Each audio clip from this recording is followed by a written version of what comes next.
Hey everyone, so I'm reviewing Birdman today, and right off the bat, I can tell you that this movie is a piece of art. It's not traditional. It's not super mainstream. It's something different. It's something extremely unique, and it's art. It truly is. Um, while it didn't hit me and relate to me as much as a movie like Whiplash does, or didn't keep me on the edge of my seat like a movie like Gone Girl did. It just it really you can appreciate it even if you didn't completely love it as much as some people did. You can still appreciate it and you can say, "Wow, that was something I've never seen before. I've it's nothing's ever gonna be made like it." The director Alejandro Gonzalez Iñárritu did an absolutely amazing job.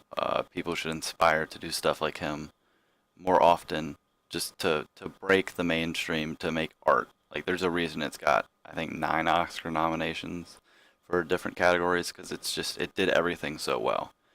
To start off, it was a movie about a old actor who starred in a superhero movie called Birdman. The actor playing the actor is Michael Keaton, who also starred in the old Batman movies, so it's sort of typecasted a bit. And it's about him struggling for relevance in a new world. He is now directing a Broadway play that he wrote an adaptation for. He's starring in the Broadway play. He is struggling because he's never done this before, and he's trying to find himself in this play as well.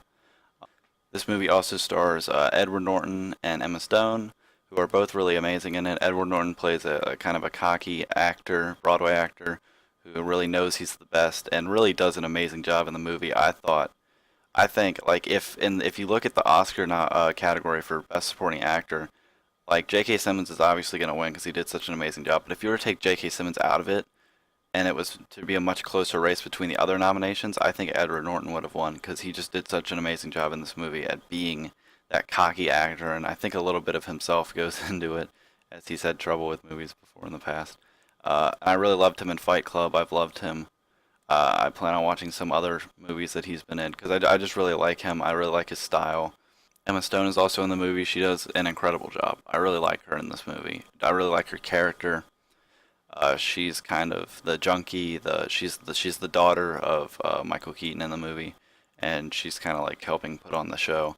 And her character just has so much personality to it, to where some people can relate to her. Some people can kind of grab onto that character and relate to it because there aren't really any other relatable characters in this movie.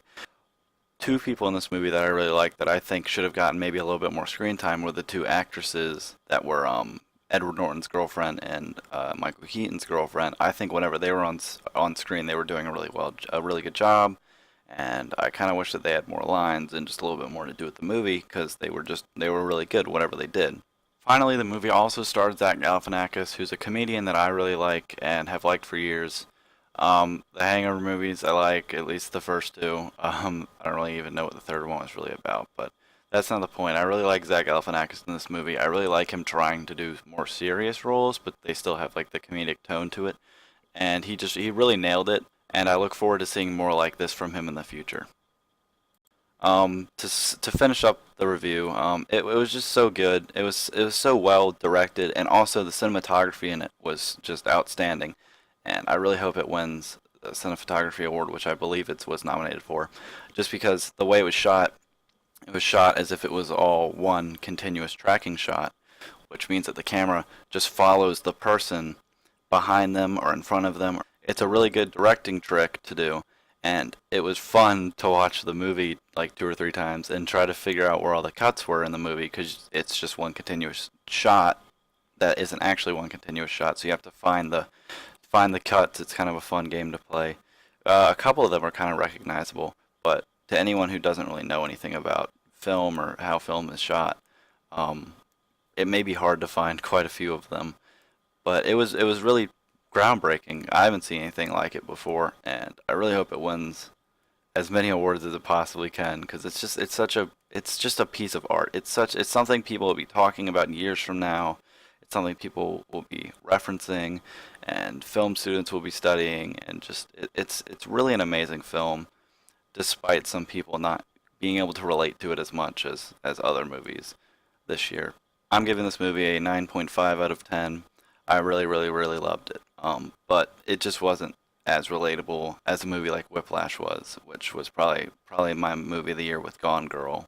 If anyone has any recommendations for movies I should review, or have any comments on this review, or likes the video, please do so, and also subscribe. I'm going to be doing more reviews, probably one every day or other day. Hopefully, if I can keep that up. Please just give me your feedback, and I'll see you in a day or two. Bye.